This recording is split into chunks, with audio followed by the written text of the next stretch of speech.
Ok, bonjour ou bonsoir, je ne sais pas l'heure à laquelle vous regarderez cette vidéo. C'est toujours Olivier Dunet en direct de MTG Arena, Magic the Gathering Arena, Magic l'Assemblée l'Arène en français. La version numérique pour smartphone, tablette et ordinateur du jeu de cartes à collectionner de combat Magic the Gathering, Magic l'Assemblée. Le premier jeu du genre à être sorti dans les années 90, au siècle dernier. Voilà, ils ont 35 ans d'expérience, donc ils connaissent leur boulot, quoi. C'est apparu avant les Pokémon, c'est apparu avant les autres copies de ce genre de jeu. Voilà, donc si vous prenez cette chaîne en cours, peut-être que vous avez scanné un QR code et que vous regardez cette chaîne sur votre smartphone. Vous pouvez le faire, comme ça vous allez vous donner un ordre d'idée de ce qu'est Magic the Gathering, Magic l'Assemblée, plus particulièrement Magic the Gathering l'Arena. Mais après, si vraiment ça vous intéresse, moi je vous conseille fortement, voire très fortement, de visionner ces vidéos sur tablette ou ordinateur, parce que sur smartphone, on ne voit rien. Et donc, si vous regardez sur smartphone, vous pouvez regarder une vidéo pour vous faire une idée, mais si vous regardez sur smartphone, vous n'allez rien voir. Et ça va vous écœurer, ça va vous dégoûter, alors que moi je trouve ce jeu vraiment formidable et qui mérite d'être découvert et partagé par le plus grand nombre. Voilà. Donc à la base, c'est un jeu de cartes de combat à collectionner physique. Voilà, comme des vraies cartes physiques. On peut toujours y jouer dans des clubs, dans les grandes villes, il y a des clubs magiques où vous pouvez jouer contre d'autres humains. L'inconvénient, c'est qu'il faut acheter des cartes, donc il faut acheter des decks, il faut acheter des boosters pour faire son deck, sa bibliothèque, sa pioche. Donc ça coûte de l'argent. Sur Magic the Gathering Arena, Magic l'Assemblée l'Arène, vous avez des codes promotionnels qui vous permettent d'obtenir des cartes gratuitement. Et vous pouvez acheter, si vous avez assez d'or, moi par exemple j'ai 2600 pièces d'or, vous pouvez acheter des boosters sur le site. Voilà, comme ça vous dépenserez 0 €, 0 centimes. Moi j'ai des centaines de cartes. La preuve c'est que j'ai fait un deck que j'ai appelé le deck suprême qui comporte 249 cartes, c'est le nombre maximum de cartes par deck autorisé par Magic. Et je l'ai payé 0 €, 0 centimes. Voilà. L'autre avantage de MTG Arena, c'est que vous pouvez jouer à n'importe quelle heure du jour ou de la nuit. Vous aurez toujours un adversaire humain, ou si vous n'avez pas d'adversaire humain, vous pourrez jouer contre le bot de Magic. Le bot de Magic, c'est l'intelligence artificielle de Magic. Il s'appelle Sparky, ça veut dire l'étincelant en français. Il joue bien, il commet quelques erreurs tactiques, donc il est un peu plus facile à jouer qu'un humain, mais il gagne régulièrement. Voilà. Bon, moi j'ai envie de. J'ai joué de nombreux decks, j'ai 5 decks sur lesquels je tourne. Là en ce moment, j'ai envie de jouer mon deck Ange et Dinosaure. Je l'ai déjà joué, mais là je l'ai modifié un peu. J'ai rajouté des cartes. Voilà, des cartes au premier tour, une carte au premier tour, 5 cartes au deuxième tour parce que j'avais pas de petites cartes. Voilà, donc maintenant pour une mana, j'ai une carte. Pour 2 mana, j'ai 5 cartes, etc., etc. Chose que je n'avais pas avant. Donc on va tester si ça tient la route ou pas. Et pour le tester, rien de mieux que de jouer contre Sparky, donc l'intelligence artificielle de Magic. Voilà, on va voir si ça tient la route. A priori, ça devrait tenir la route. Voilà, Sparky. Moi, c'est Lightning Wave, donc de choc en anglais, en français. Adversaire joue en premier. Alors, j'ai une plaine, donc une mana blanche, une montagne, donc une mana rouge, une forêt, donc une mana verte. J'ai l'ange de la Serra pour 5 mana, donc 2 blancs. Vol vigilance 4-4. J'ai la cavalerie du soleil incandescent pour 2 mana, une créature 2-2. J'ai le martel crâne pugnace pour 3 mana. Et j'ai le Miradosaur Fléodel pour 4 mana. Allez, je garde ces cartes. Eh, regardez, je suis en pleine Walker. Je garde ces cartes, on va jouer avec ça. Il joue une mana bleue. La mana bleue, c'est la mana de la manipulation. Dans la mana bleue, il y a beaucoup de cartes. Dans la couleur bleue, il y a beaucoup de cartes du style renvoyer cette créature dans la main de son propriétaire, ou exiler cette créature, ou détruire cette créature, etc., etc.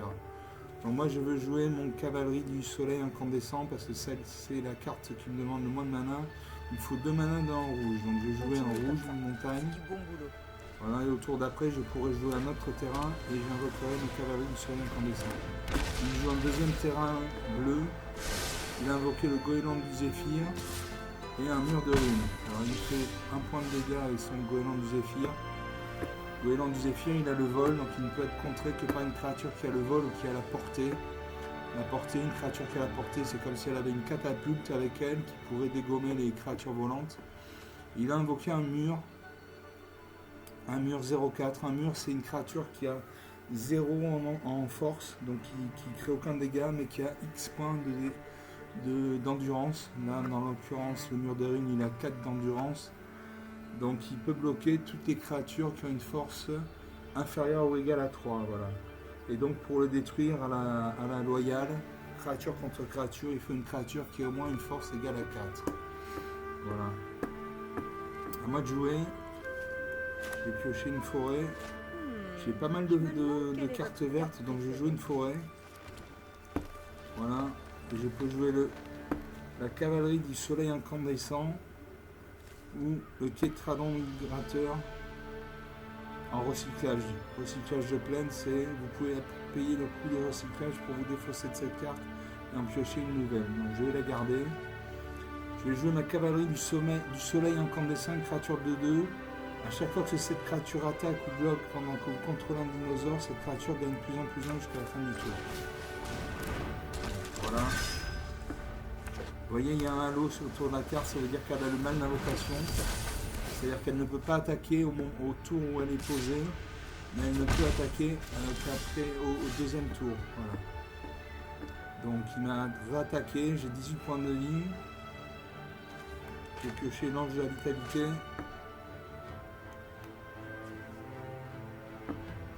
Je vais jouer une mana blanche, comme ça je pourrais jouer Je peux jouer l'ange de la vitalité 2-2. Voilà, ça peut jouer parce que lui il a une voyante sans nuage de 1 vol et un goéland du Zéphyr à 1 vol. J'ai le martel crâne pugnace aussi pour 6-6. Pour 3 mana dans une verte, créature 6-6. Chaque fois que cette créature attaque pendant que vous ne contrôlez pas de dinosaure, mettez un marqueur étourdissement sur elle. Moi je ne contrôle pas de dinosaure, donc c'est pas intéressant. J'ai joué l'ange de la vitalité.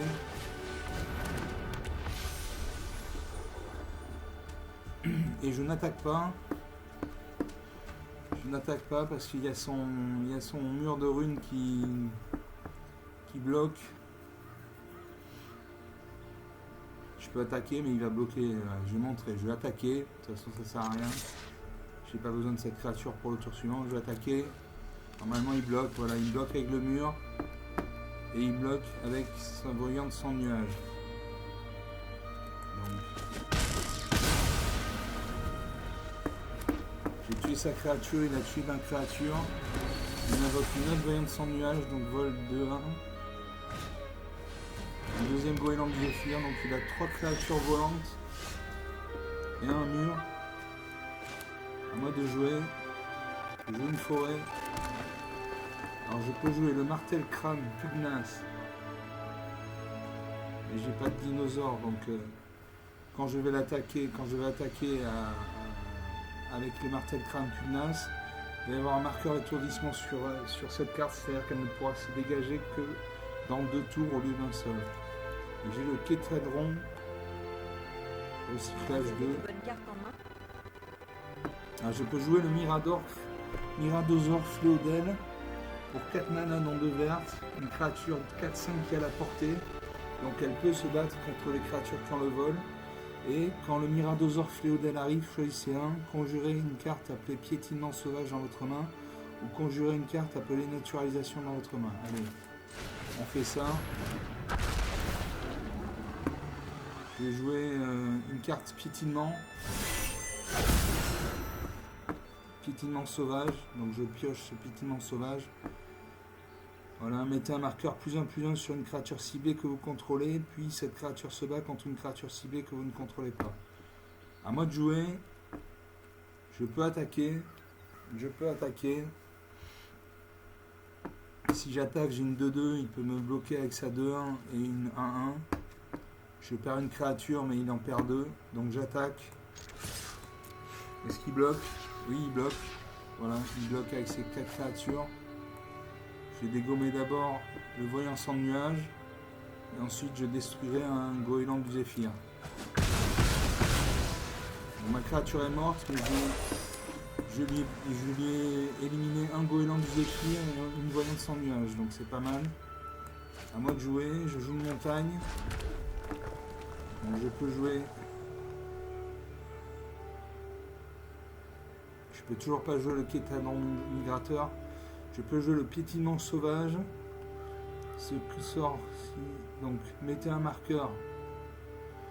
Mettez un marqueur +1/+1 sur une créature ciblée que vous contrôlez, puis cette créature se bat contre une créature ciblée que vous ne contrôlez pas. Donc on va jouer ça. Je me demande quelle est votre carte préférée? Non, je vais jouer le martel crâne pugnace. Possède un dinosaure, donc comme ça il n'aura pas d'étourdissement. Et on va mettre. Qu'est-ce qu'on met? Allez, je booste mon Miradosaure Fléodel. Je lui donne un. Voilà, donc il passe à 5-6. Et il va se battre contre le mur. Il va contre le mur. Donc le mur est détruit. Et je peux attaquer. Je peux attaquer à 5-6. Je vais pas me gêner. Lui il bloque pas, normalement il doit pas bloquer, hein. À 20 points de vie il bloque pas. Là, il me fait renvoyer une créature ciblée dans ma main sans propriétaire. Il renvoie mes deux créatures dans ma main, donc ça c'est typique du bleu. Renvoyer sa créature dans la main propriétaire. Il invoque un céphaloprophète. Il invoque un céphaloprophète 3 fois. Il attaque avec son goéland, j'ai 17 points de vie, il en a 20. À moi de jouer. Je vais jouer une plaine. Et je peux jouer l'ange de la Serra vol 4-4. Le Miradosaure Fléodel 4-5. Et le martel crâne pugnace. Allez, je joue le Miradosaure Fléodel. Je vais piocher une carte piétinement sauvage. Voilà. Piétinement sauvage.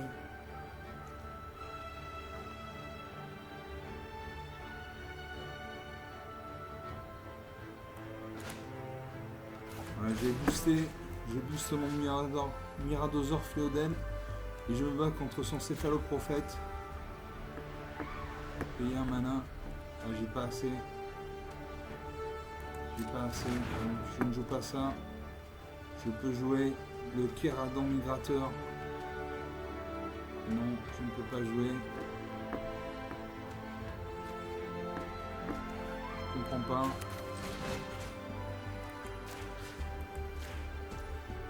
Payer un mana vert. Je ne peux pas. Bon. Je peux jouer mon recyclage de plaine. Avec mon Kétadon migrateur 6-6.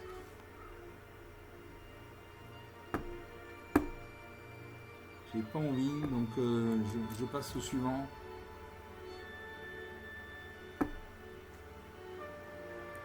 Je refais le piétinement sauvage, on va voir si je peux le jouer ce coup-ci. Et une mana verte, j'ai pas de mana verte, donc je ne peux pas jouer, donc je termine le tour. 17 à 20, il joue une 7ème île. Une mana bleue, passer aux attaquants. Il va attaquer avec tout, j'imagine. Non, il va attaquer sûrement avec son céphaloprophète. Non, il n'attaque pas. À moi de jouer, je joue une plaine. Donc je peux jouer l'ange de la Sierra, 4-4 vol. Le Kétradon migrateur 6-6 porté. Quand cette créature arrive, vous gagnez 4 points de vie. Le martel crâne pugnace 6-6, à chaque fois que cette créature attaque, quand vous ne contrôlez pas d'autres minions, mettez un marqueur étourdissement. Donc j'ai une 6-6. Et le piétinement sauvage.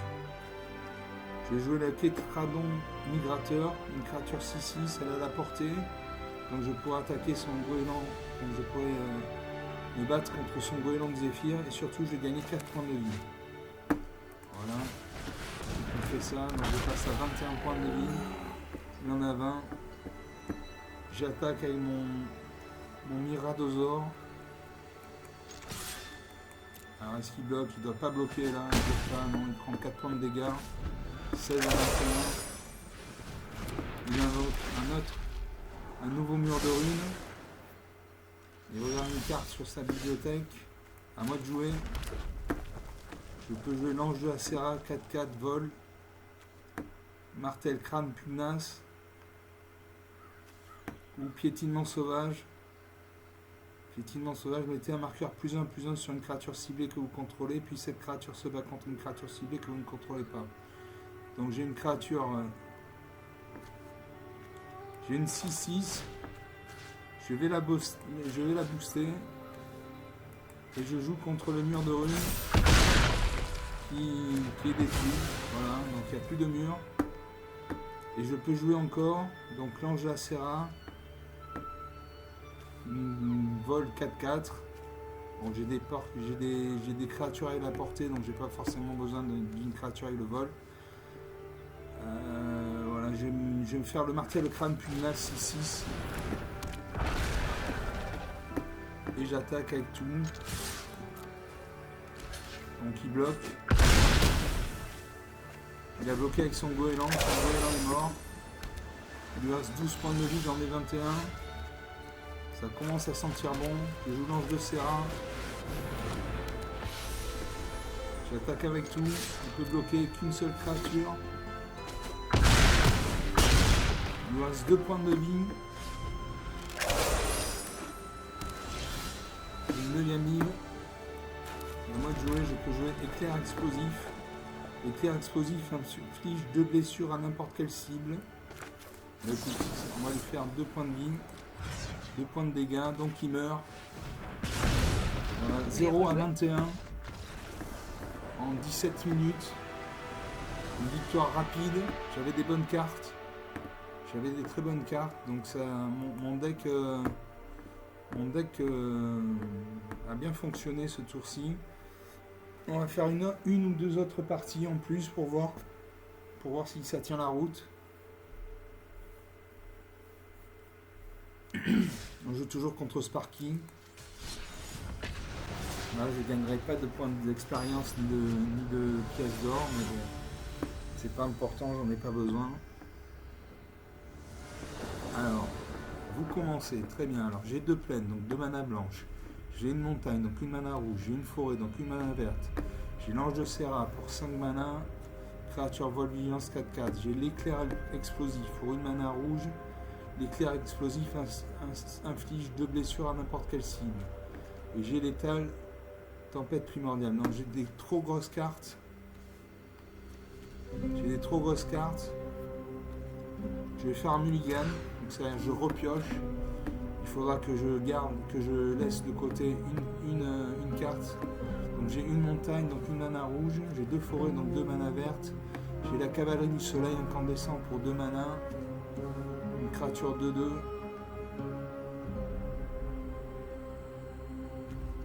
J'ai l'automatosaure. J'ai Chandra forge flamme et Raptor imposant. Je vais sacrifier Raptor imposant. Ou alors je sacrifie une forêt, je ne sais pas. J'ai besoin de 2 manas. Après 4 manas, 7 manas.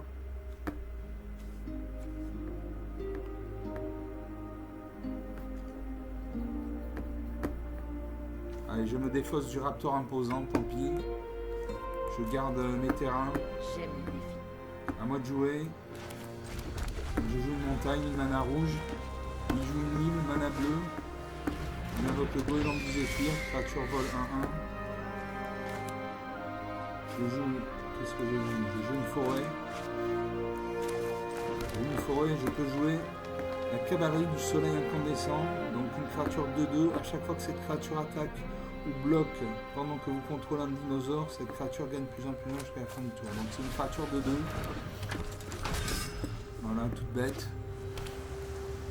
Il pose une 2ème ligne. Il invoque le Vigne sous serment, créature 1-3. Il attaque avec son goéland, il fait 1 point de dégâts. À moi de jouer, je joue une plaine.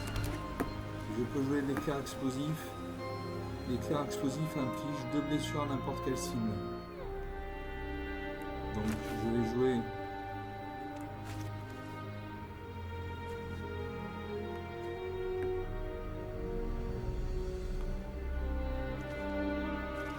mon éclair explosif.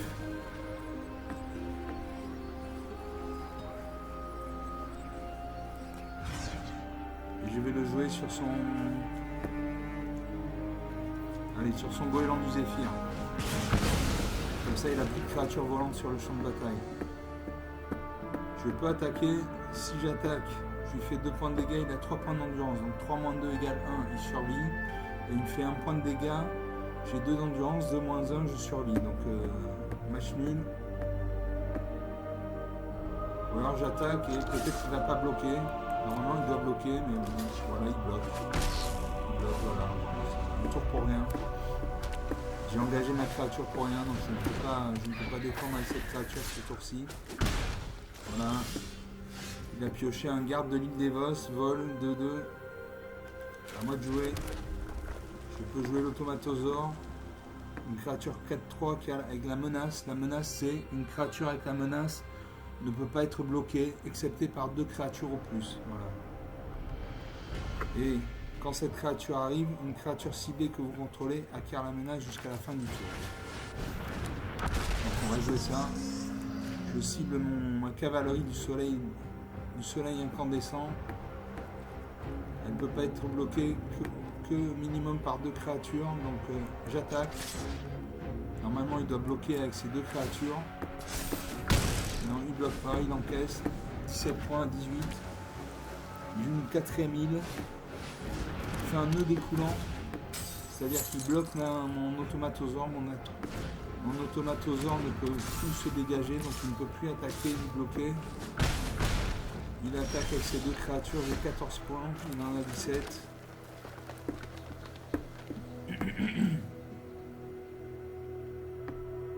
Je vais attaquer avec ma 2-2. Il ne peut pas bloquer avec son vigile sur serment parce qu'il est engagé. Mais il peut pas bloquer non plus contre... Il peut pas bloquer non plus avec le garde de l'île d'Evos parce qu'il est engagé. Donc j'attaque.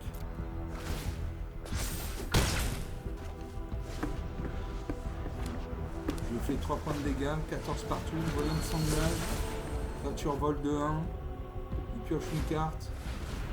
Il fait un garde de l'île d'Evos. Donc il a 3 créatures volantes.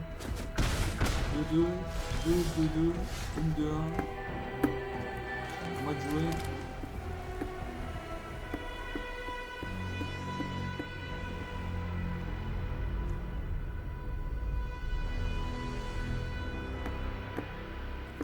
J'attaque, j'ai envie d'attaquer.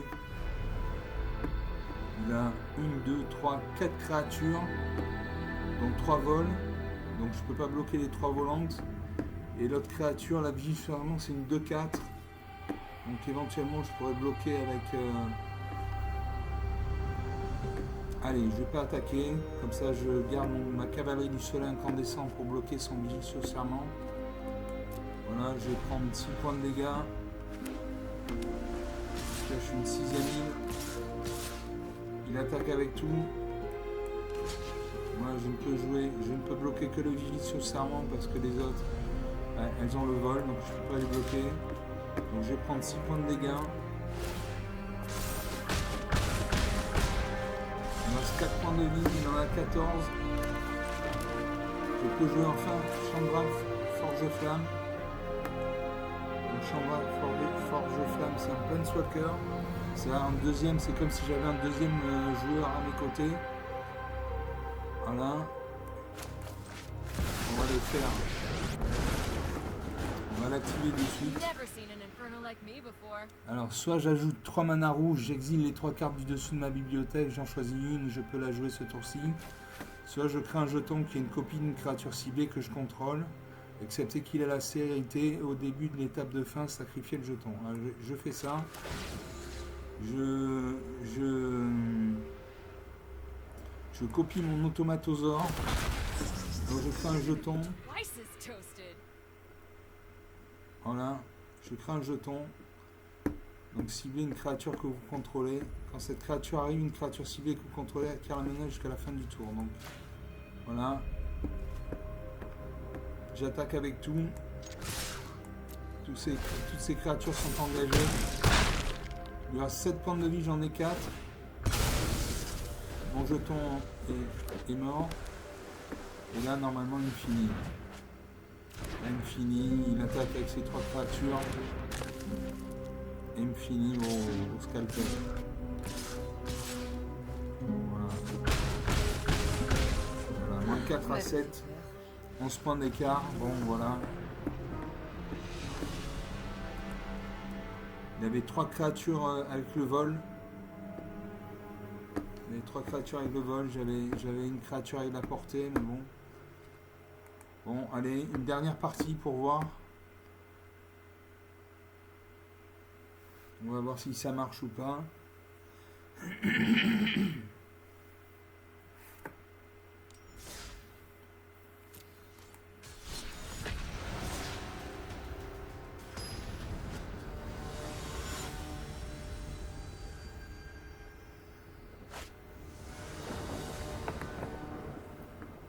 L'adversaire joue en premier.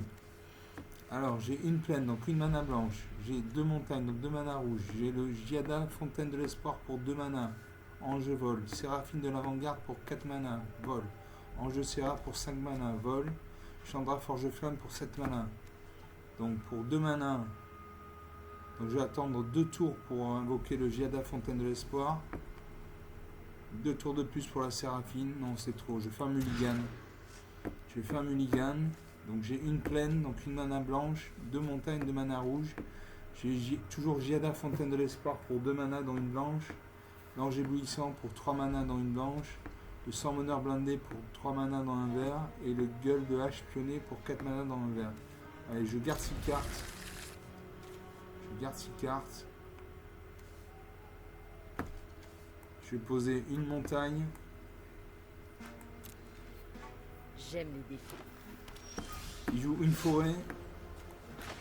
Il joue une forêt. Moi je joue une plaine. Comme ça je vais pouvoir. Au tour prochain je vais pouvoir invoquer Giada, Fontaine d'Espoir. Il joue une deuxième forêt. Il invoque le garde avoricole 2-2. Je joue une montagne. Donc j'ai 2 terrains. Donc je peux invoquer Giada, Fontaine de l'Espoir. Donc vol vigilance.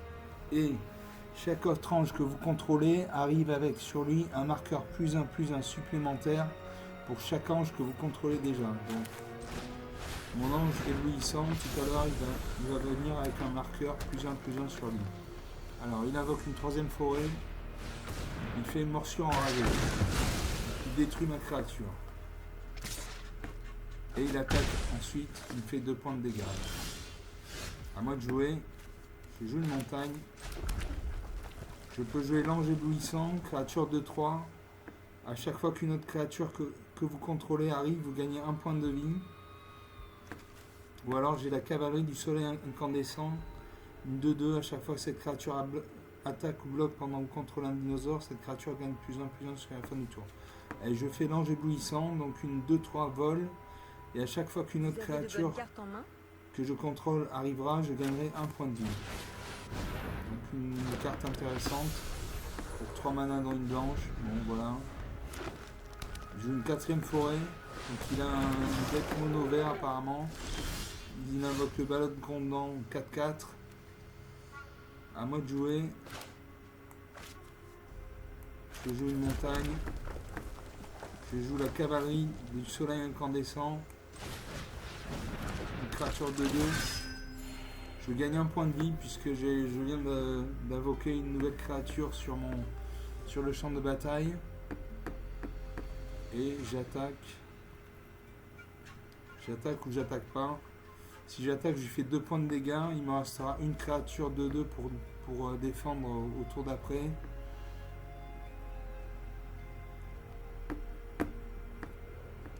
Et si j'attaque pas... Allez, j'attaque pas. Je vais garder mes créatures pour défendre. Voilà, il attaque avec ses 2 créatures, c'est bien ce que je pensais. Donc, ma créature, mon ange éblouissant, 2-3. Je vais bloquer le garde arboricole.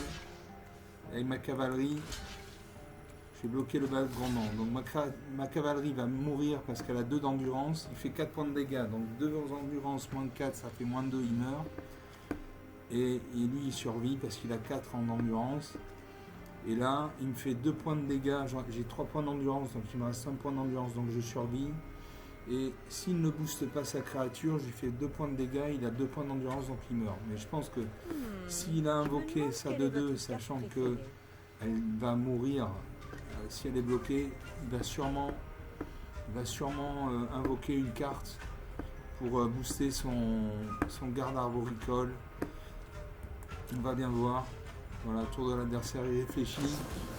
Voilà, mettez un marqueur +1/+1. Un grand classique. J'ai plus de créatures.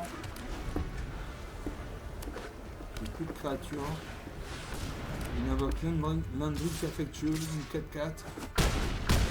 Il m'attaque, il fait 7 points de dégâts, j'ai 12 à 20. Alors, je peux jouer toutes mes cartes. Donc je peux jouer le sang meneur blindé.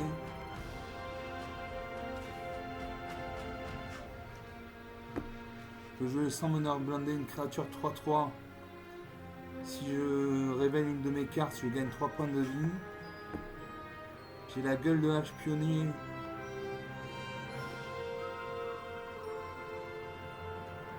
Une 4-3. Et j'ai le martel crâne pugnace, une 6-6. Allez, je joue le sang meneur blindé. Une 3-3.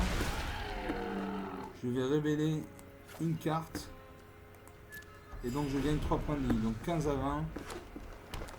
Il pioche une 7ème forêt. Il attaque avec tout. Moi je bloque mon sang meneur blindé. Je bloque son garde arboricole. Je vais me prendre 8 points de vie. Voilà, 7 vies. J'ai 7 points de vie à 7. 7 points de vie à 20, pardon. Donc j'ai le martel crâne pugnace. Et la gueule de hache pionnier. Allez, gueule de hache pionnier, on va explorer. Donc la prochaine carte, c'est une récompense angélique. Pour 5 mana, donc 2 blancs. Je garde. Et je joue le martel crâne pugnace. Une 6-6.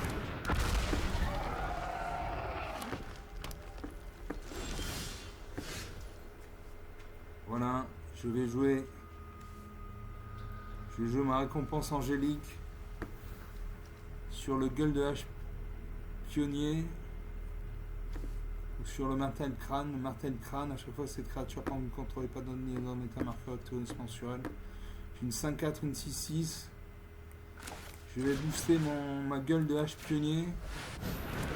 Donc elle passe à 8-7 et elle a le vol. Voilà, j'attaque avec tout. Normalement il doit bloquer. Voilà, il bloque avec une créature, avec 2 créatures. Donc une brique affectueux, 2-4-4.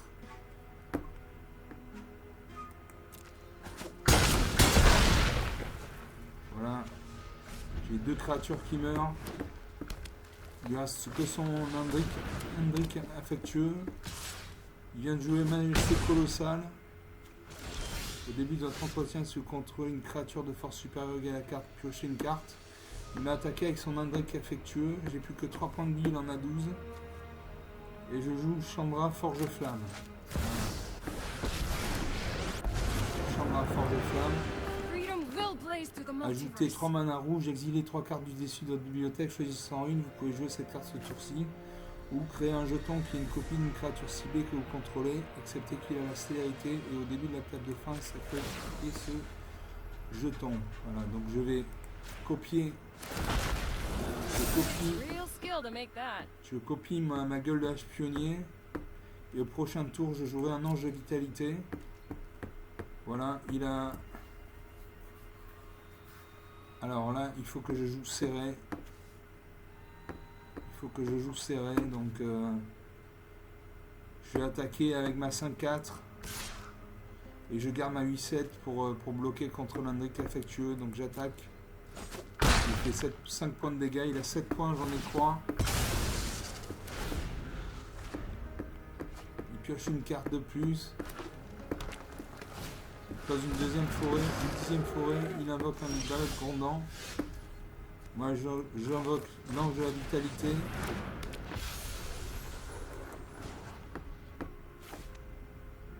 Je crée un jeton qui est une copie. Donc il a 2 créatures rampantes 4-4. Je vais copier mon gueule de hache pionnier.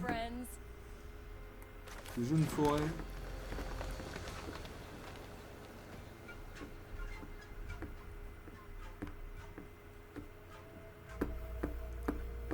Et j'attaque avec mon gueule de hache pionnier 8-7 vol. Donc il peut pas bloquer. Donc normalement il meurt. Voilà, moins 3 à moins 1. Voilà, c'était serré. Il y avait du suspense. Bon, j'ai eu des bonnes cartes, je suis content. J'ai gagné. J'avais un ange de vitalité 2-2, un jeton gueule de hache pionnier 4-3, un gueule de hache pionnier 8-7 vol. Allez, on va s'arrêter là pour aujourd'hui. J'ai fait 2 parties, 2 victoires. 3 à moins 1, comme quoi, voilà, il y a des moments où c'est tendu, mais bon, on peut gagner quand même. Il faut rien lâcher jusqu'au dernier tour, voilà. Donc j'espère que vous aurez aimé cette vidéo. Vous pouvez vous abonner à ma chaîne, hein, c'est comme ça, à chaque fois que je poste une nouvelle vidéo, vous avez une notification comme quoi il y a une nouvelle vidéo sur mon site. Vous avez les playlists, j'ai créé 2 playlists. Vous avez les podcasts, les posts aussi. Donc vous pouvez vous abonner, vous pouvez lâcher un pouce bleu, un like sous la vidéo, et surtout s'il vous plaît, si vous êtes sympa, voilà, je sais que vous êtes sympa, donc prenez 30 secondes, 30 petites secondes, 30 minuscules secondes pour mettre un commentaire sous la vidéo, comme ça me permettra moi de voir ce qui cloche pas, ce que vous avez aimé ou pas, pourquoi, comment, etc. Voilà, on s'en tient là. Je vous souhaite une bonne continuation et je vous dis à bientôt. Au revoir.